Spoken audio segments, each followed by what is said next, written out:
வணக்கங்க. இன்றைக்கி நம்ம கூட்டு குடும்ப சமையலில் வந்து கொள்ளு பொடி தான் அரைக்க போகிறேங்க. வாங்க அதை எப்படி அரைக்கலான்னு பார்க்கலாம் வாங்க. கொள்ளு பாருங்கள் 400 கிராம் எடுத்துருக்குது. துவரம்பருப்பு வந்து 50 கிராம் எடுத்துருக்குது. கடலைப்பருப்பு 50 கிராமுங்க.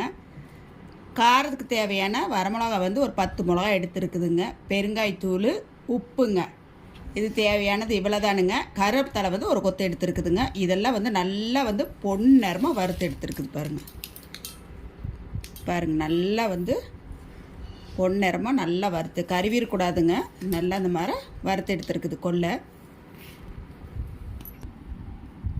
கடலைப்பருப்பெல்லாம் பாருங்கள் இந்த மாதிரி நல்லா பொன்னிறமாக வந்து வறுத்து எடுத்துக்கணும்.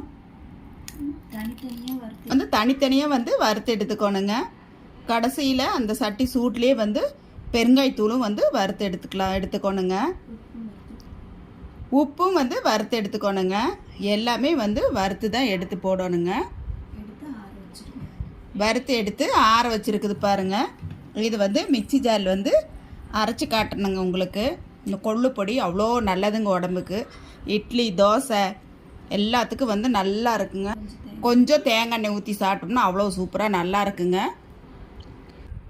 கொள்ளுப்பொடி வந்து அரைச்சிட்டு வந்தாச்சு பாருங்கள். மிக்சி ஜாரில் தான் வந்து அரைச்சோம்.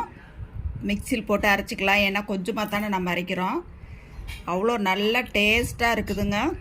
இவ்வளோ நல்லா இருக்குது. இட்லி, தோசை, சாப்பாட்டுக்கு கூட போட்டு சாப்பிட்லாங்க. உடம்புக்கும் நல்லது இந்த கொள்ளு பொடி. ஏன்னா வந்து நம்ம வந்து கொள்ளு வந்து 400 கிராம் போட்டிருக்கிறோம். கடலைப்பருப்பு 50 கிராமு, துவரம்பருப்பு 50 கிராம் தான் போட்டிருக்கிறோங்க. ஏன்னா அது கொள்ளு பொடிங்கிறதுனால நல்லா இருக்குது.